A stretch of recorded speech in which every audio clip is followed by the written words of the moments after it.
everybody and welcome back once again to Let's Play Pillars of Eternity. In the last session we explored the North Weald.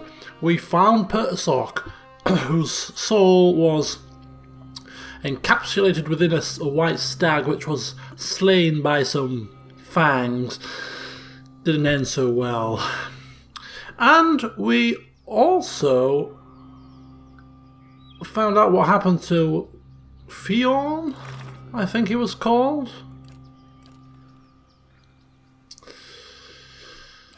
So we do have some things to do when we go back into Twin Elms in terms of updating his brother.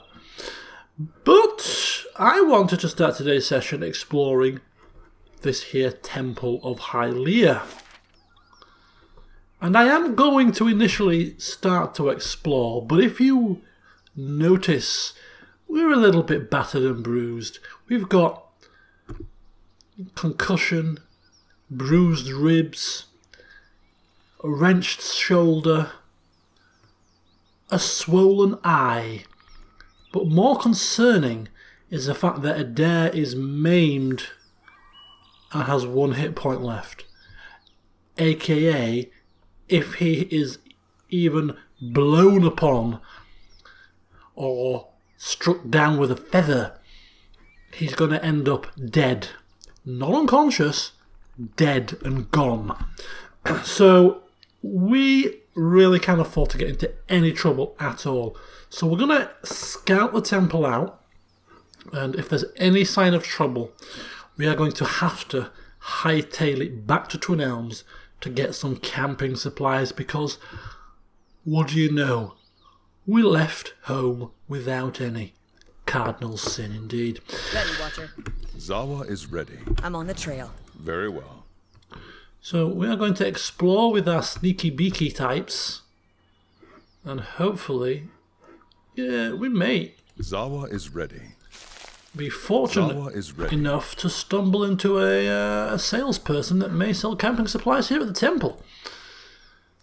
Not really holding my breath, but, well, I'm crossing my fingers.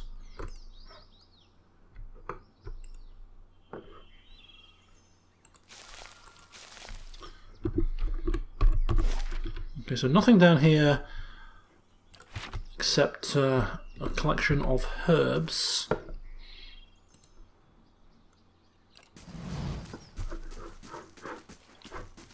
Which is all well and good and fine and dandy, but it's not exactly what we were looking for. So we shall continue our explorations. I'll take a look.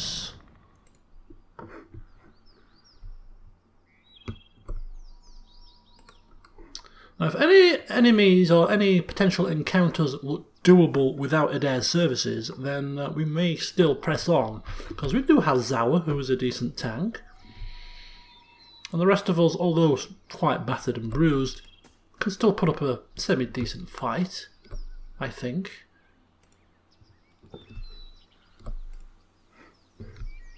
Because all these skulls and bones, it's a little bit disconcerting. Blackened and brittle. It's not good.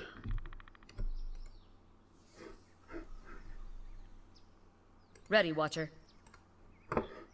Hoping there's no scripted encounters here.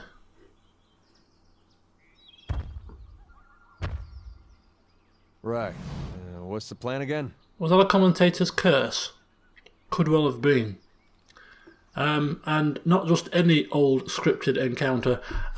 This looks to be a dragon. Are you kidding me? Are you kidding me? Now, I swear blind, I did not know this was coming up. Because if I did, I would not have come here. AKA, I would have gone straight back to town, got my camping supplies, and then maybe returned fully prepared. So, but now that I am seeing this, I do recall when I was researching ways to defeat the Adra dragon during the stream, for those of you that watched it, I think somebody mentioned this dragon in the Temple of Hylea, and it's just come back to me. So this is obviously going to be a fight, unless we can use some silver tongue charms. Now, Is it tougher than the Adra Dragon or not? I don't know, but I really do intend to find out. Just not yet. Anyway, as you reach the summit of the mountain, a gust of wind stirs the air. You hear a noise like the snapping of sails, and the sky is briefly blotted out. A dragon lands before you, shaking the ground beneath your feet. It draws itself up to its full height and spreads its wings, barring your passage. Its neck, its back, and the ridge of its spine are covered with magnificent plumage. It hisses at you, and while the sound is unlike any language you have ever heard, the beast's meaning is utterly clear. Vermin invading my nest, threatening my hatchling. You shall feed my young. Okay, so there's a small worm crouched in the corner. Hey, we have no intentions of harming any youngsters here. We were just exploring and rather unfortunately stumbled into your path. Now, Fedoran is 1,000,000 miles away, all the way down here, so this is Sagani here having to do the talking. I will protect my last hatchling to the death, and that death will be yours, rodent. Hylea is a goddess of motherhood, actually. And of the sky and all winged creatures. Even my kind know of her. Okay, let's keep it talking. Is that why you came here? I came to care for my remaining hatchling. My kind requires territory. Few places are safe for our young. This is a lesson that cost me the rest of my brood. Oh. Yes, well, you could stay here, raise your offspring, honour Hylea, and we shall be on our merry way. So be it. Go then, and with my thanks. Oh, with thanks, you say? Wow. Sky Dragon. I kinda still want to explore the rest of the temple if you don't mind. Now we could I'm here. slay the... There's no point of hiding here. I'm going to quick save it. Yeah, we could come back and turn on the creature, but it's protecting its young. Right. And although we shouldn't get too close, of course. Oh, look at it, flapping around all innocently. Yeah.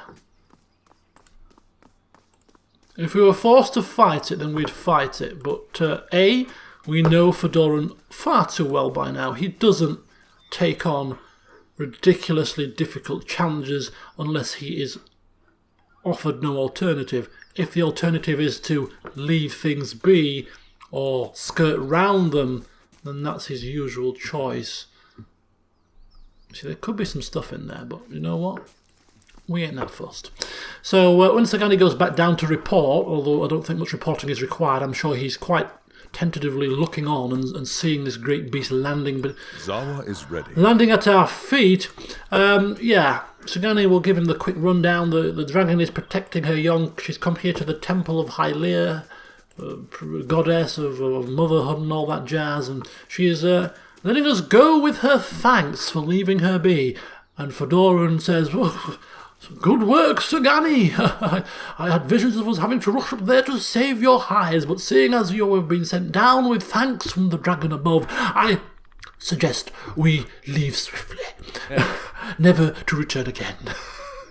So off we shall go, in true Fedoran fashion. Oh, that's kind of interesting. I actually don't want to kill it.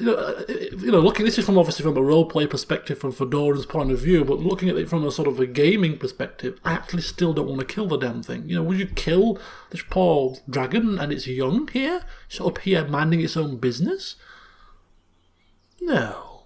Unless you wanted to reclaim the temple. I got a feeling, that if we return to Old Song, particularly Old Song being closest to this part of the map, I'm wondering if there's not a quest to reclaim this temple. which would leave us in a predicament, I suppose. Do we want to do it, or do we want to just leave the temple be? Hey. That is going to be the question. I'm telling you now, I would put £10 on this. There's a quest to do something here, I'm telling you now. Anyway, we're going to return to Heartsong initially, because that's where the inn is. We need to buy supplies, and we need to report back about Fjorm. I do need to go back to the North Wheel because there is a cave as well, so we will do that, but we do need to get ourselves some supplies first. Going into dark caves in hostile territory in our current state is nothing short of suicidal. So down here we shall come to the inn, get ourselves patched up, perhaps, well, yeah, not perhaps, definitely take a rest, and we shall, you know what, no we won't, forget that for now. We shall hand in the quest, and then when we go to the inn, what we're going to do is we're going to rest up twice so that we get back round to morning time, because we want to explore Old Song during the day rather than in the night. So yeah.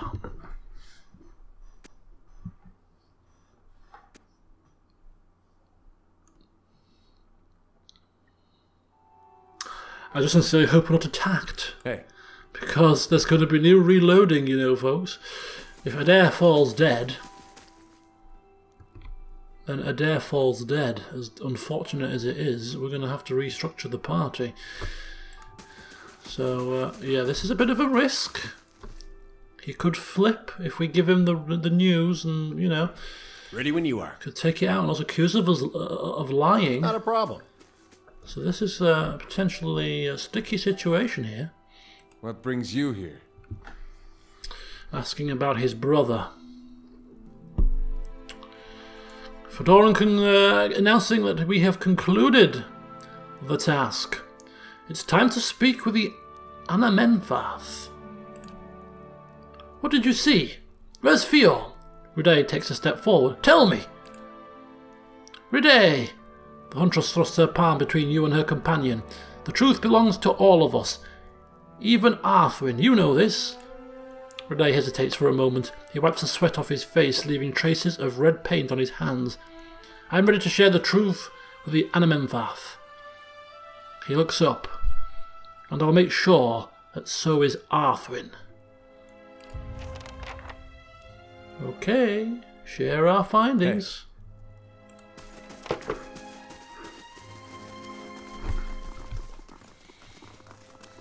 So, Anamenfath Bethwill. Yeah?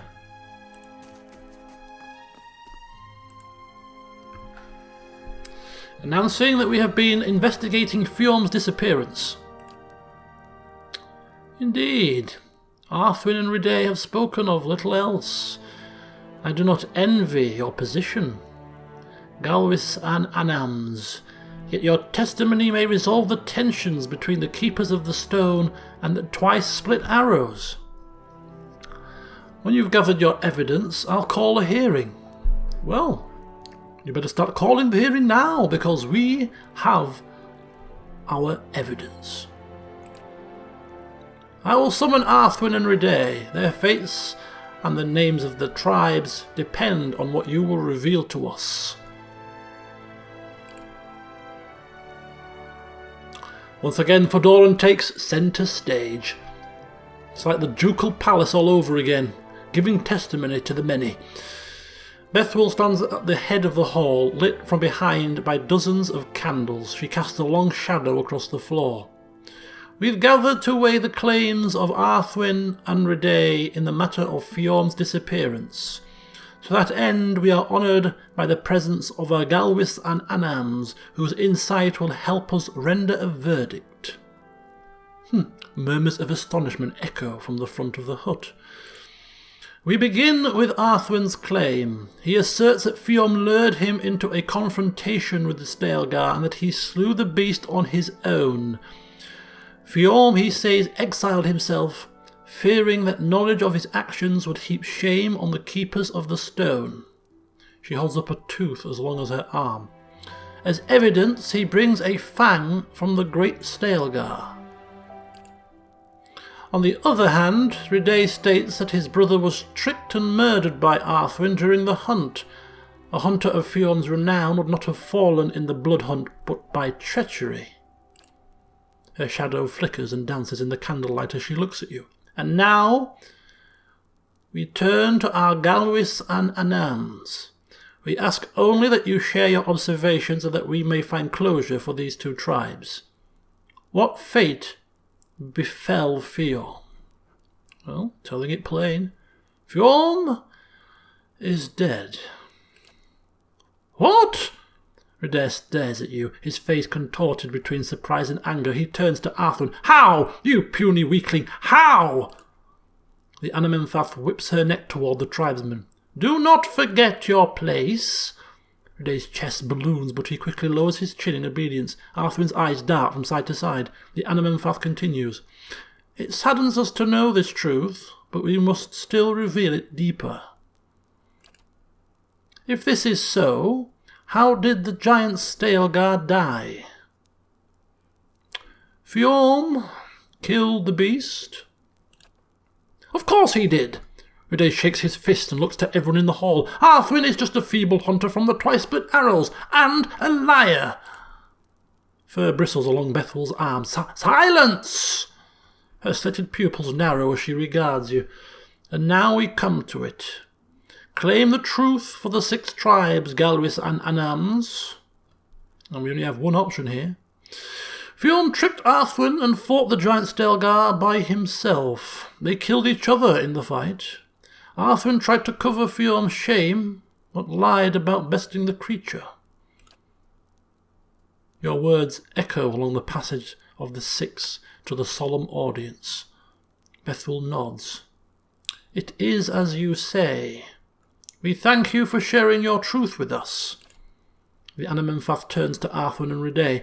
Brothers of the tribes, let these wounds mend. Go in peace and contemplate the shame brought into our hearth.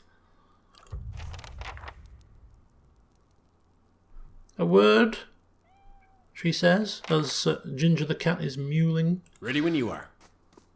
That's not an ill warning, is it, Ginger? She turns back to you.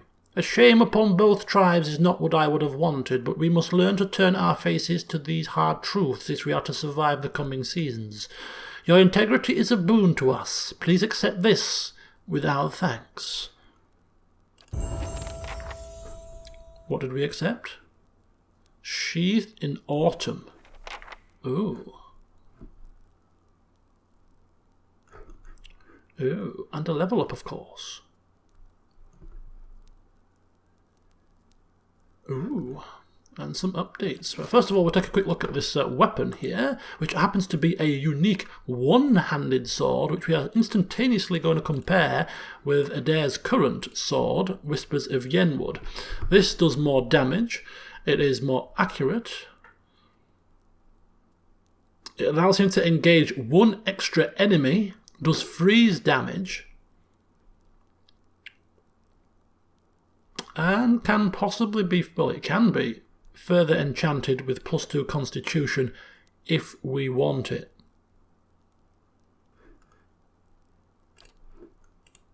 So it's already got superb, it's got freezing lash, it's got guarding.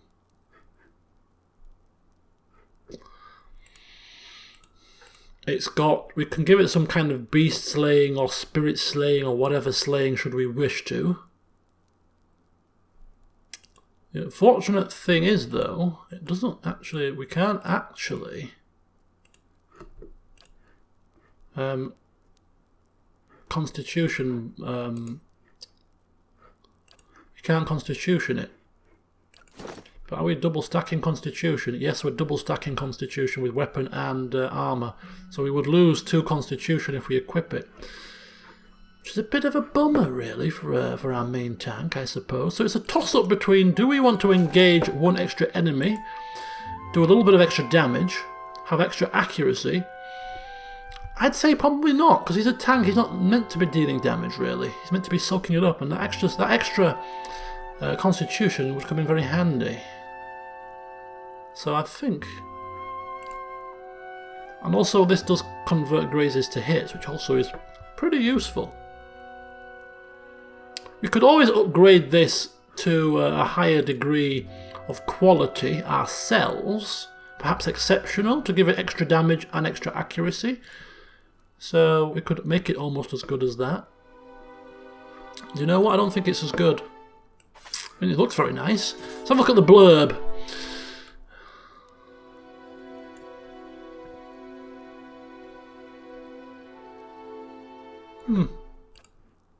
Yeah, not convinced. Good old Adair's had the same sword and the same ladder door for almost the entirety of this game, and I'm almost tempted to have him run through to the bitter end with the same weaponry, the same ladder door, so that it becomes folklore.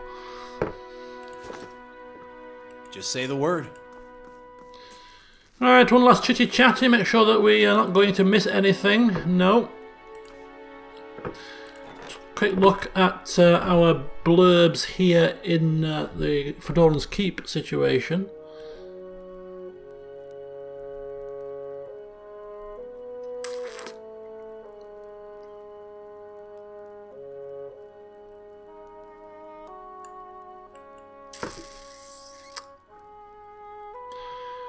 Let's have a look at these bad boys. Exalted hands, patchwork boots. Pallegina may get to keep them. Okay. Not bad. Hey.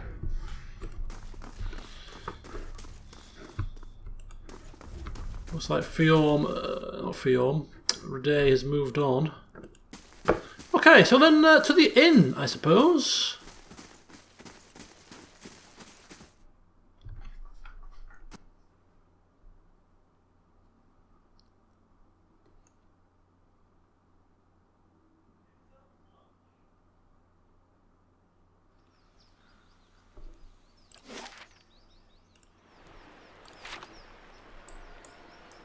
So we shall rest up for several hours, Fedoran granting the party additional rest because we are a little bit worse for wear. Get those ribs looked at, get that wrench shoulder seen to. Adair definitely needs rest and recuperation, so let us not rush out back into the field until we are good and ready.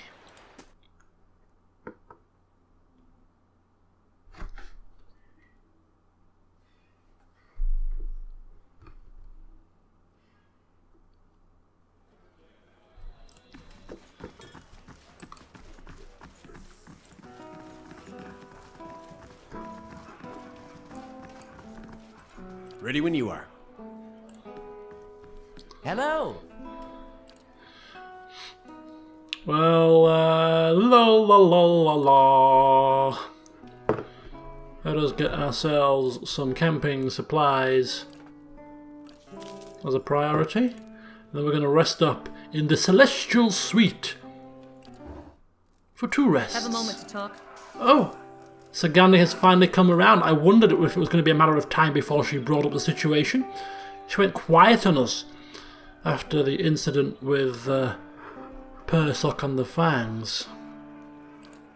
A deer in the middle of Air Glonfoth. Obviously she's still coming to terms with things. But I'm glad I can bring this success back to Masuk. And perhaps Persok will return to us one day because of it.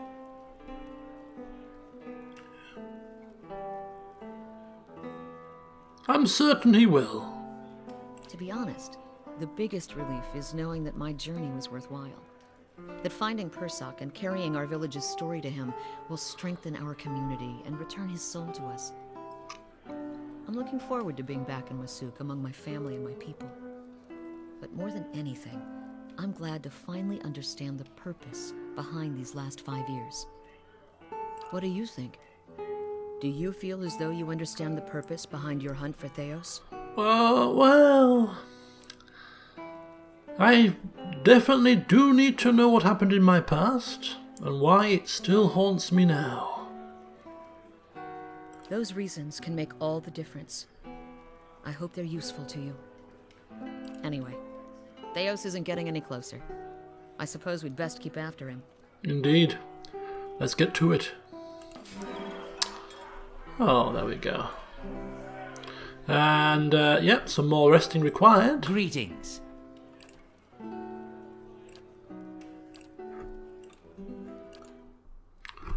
Well-earned extended rest. Okay, so it's bright and early. The perfect time to explore a new district in town. Hey. And here we are. New district, new things to explore. So we have Galloway's Moor, which you can quite clearly see resembles the shape of some creature. We have the Burial Isle access area. We have Noonfrost, which looks like to be a really interesting structure. Hylea's Shrine. And a way to the Elms Reach district. So what we're going to actually do is I think we're going to work around this place in a clockwise manner. I think is best. Of course. Ready when you are. Builder's wisdom to you. An old woman stares at the sky with an air of deep contemplation. She occasionally puffs from a wooden pipe, blowing smoke into perfect rings. What stands before me? She wipes her lips with the back of her hand, her teeth uneven and pointy as stained red. I do not see Estra Morwyn often. She picks the remains of an ochre root stuck in her gums. And believe me, I see many things. Perhaps you want to see them too, yes? A trader of odds and ends by the looks of it. Drugs, quite a lot of drugs, quite a lot of crafting items, scrolls of paralysis, which have proven to be quite useful, in addition to scrolls of resurrection that we can craft ourselves if we need them, to be honest. Okay, Hey. nothing of major interest. A few herbs lying around.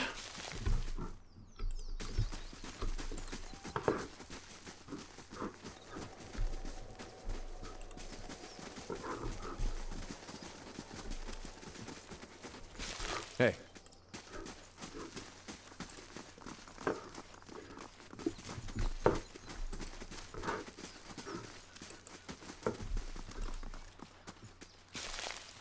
Hey.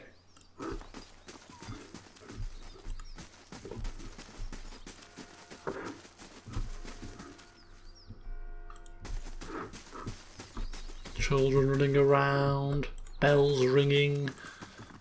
Just another pleasant day in Old Song. Hey.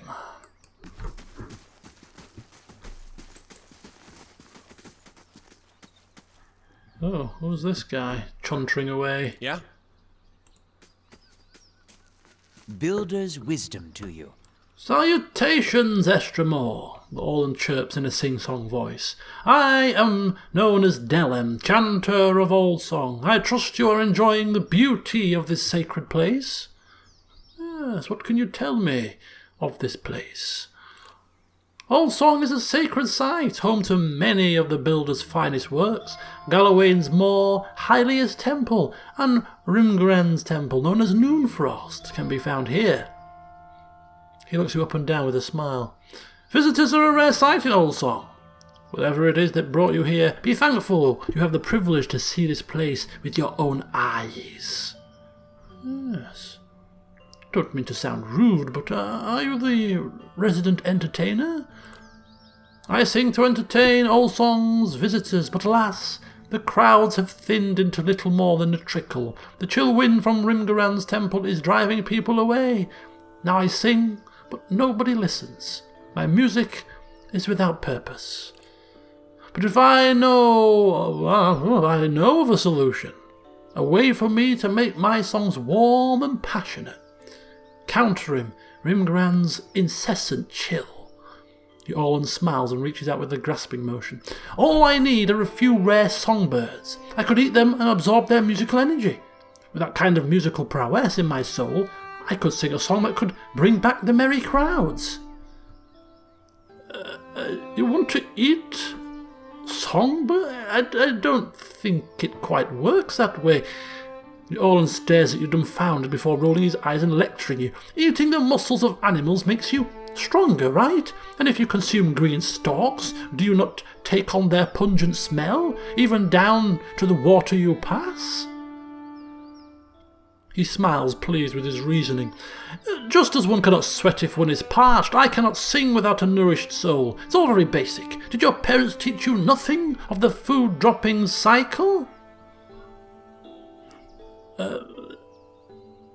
Giving him live songbirds to eat just so that he can sing a song or two? No, I'll leave you be. Maybe not to your nonsense, but yeah, we'll certainly turn down the chance to help him consume live birds. Hey. How very bizarre, Fedoran thinking. How very bizarre indeed. Right, here is Galawain's Maw. Of course. The Seeker God is well regarded among the Nalpaska. He knows the beauty of the struggle. Now this is the Fangs, and we encountered some of the Fangs out in the wilds, and let's hope that word hasn't reached them of our exploits in slaying some of their number. Hey. After they just killed a white stag. And actually, look who is here if it is not Reday. Ready when you are.